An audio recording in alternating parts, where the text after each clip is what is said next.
Why can't you buy a house? Why can't you buy a house? My friends, I've heard that some of you are frustrated and some of you are discouraged, and you feel like attaining the American dream of home ownership is somehow outside of your reach. Is it true that there are generations of folks in this country that cannot purchase a home of their own? I hear you, and that is a valid perspective given the messages we all keep hearing. So listen, we're going to test that theory to see if it's legit. Does the defense's case hold water? Well, what if you can buy a house? How do you know for sure? There's more info that you need than you're getting from internet headlines. For my first-time home buyers, here's some initial questions to ask yourself to see if you are a good candidate to even think about purchasing a home.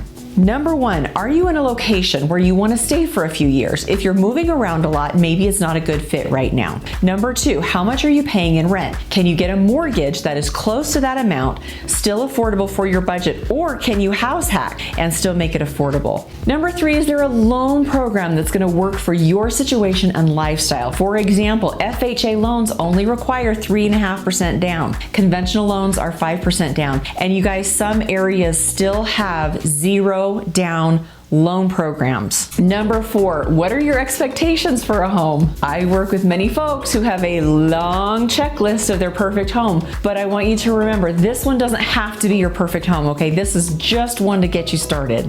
I want to show you guys the very first house that I ever bought is right behind me. It is number 11 at Foothill Townhomes. I bought this house in 1993 for $47,000. I sold it 2 years later for $65,000, and that down payment helped me get into a single family home. These townhomes have 2 bedrooms.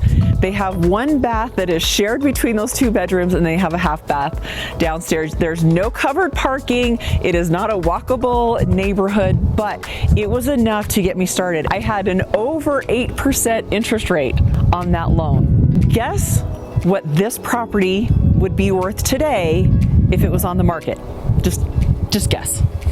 Okay, I'm gonna tell you, $250,000. So my initial investment of $47,000 in 1993, today, standing here in 2023, would now be worth $250,000. That's why I want you guys to really consider how you can get into a property of your own. You can see that buying this property, if I had held it for this long, and I wish I still had it because it's a great rental, builds wealth over time. So how do people do this thing? What are the actual mechanics of purchasing a property? Let's first start with some just average numbers so we can kind of walk through this. According to a very scientific study that I did, which was a Google search, the average starter home price in the United States is $230,100. Now, of course, there are areas where it's higher than that. There's areas where it's lower than that. One of my kids lives in Silicon Valley. You can't touch a property there for anywhere close to that, but the process is going to be the same. So let's talk it through. Some assumptions that we're making here are that number one, your credit score is good enough to get a loan, okay? If it's not, I want you to talk with a local lender in your area to find out what you need to do to get it there. If you need a referral, let me know. Number two, we're gonna talk about just the FHA loan product right now, as it's one of the most common loan products for first-time home buyers. So you're going to need to have 3.5% of the purchase price for your down payment, not 20%. I hear people talk about that a lot, 3.5%. For our example, using our average number, that's just over $8,000. Where do you get $8,000? First of all, FHA allows gifted funds. If you have a family member that can help you with the down payment, tap into that resource. Next, many states have grants for first-time home buyers to help with a down payment. So check with your lender in your state if there is a program that you can take advantage of that will help with part or even all of your down payment. And if all else fails, you're gonna save it up. Did you know that the average American spends more than $2,000 per year on food delivery? Is that you? I see you with your DoorDash. Hi, could I order some food for delivery? And the majority of people spend $11 to $20 a week at Starbucks. That's another $1,000 per year. Is there anything else in your budget that you could cut out and put that money into a down payment savings account? Start a separate bank account, okay? Budget a certain amount that you're gonna put in there and watch that balance grow every month. It's really gonna get you excited about this process. Now, you're also going to have closing costs, which can be up to 3% additional of the purchase price. But I will tell you that in the market we're in, I'm seeing sellers be way more willing to contribute and help buyers with their closing costs. So have that conversation with your agent and your lender. Okay, so you've saved up your down payment. Let's take a quick look at what you can expect for your monthly payment. Now, this is important. Keep in mind that these numbers are for illustration purposes only. You have to understand what the property taxes are going to be, the insurance will be in your specific area. And of course, interest rates are really fluctuating still, and it depends on your credit score, your debt load, etc. Okay, so let's assume that your monthly payment on $222,000, which is your purchase price less your down payment, and we're going to assume a 6% interest rate.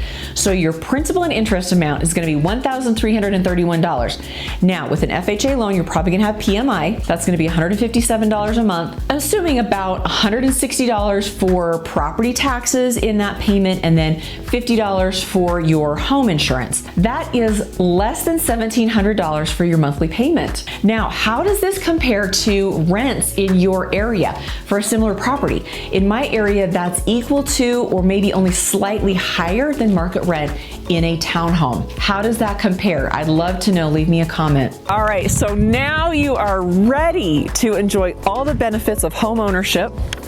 You can have a dog.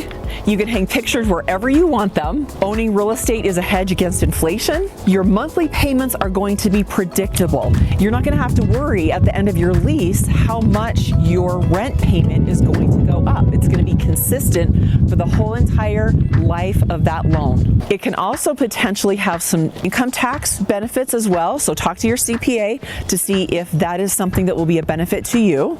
And best of all, you can start building wealth and your real estate portfolio instead of your landlord's. Remember, you're always paying someone's mortgage, right? Either it's your landlord's or it's yours. Let's get you a plan to start building your own equity.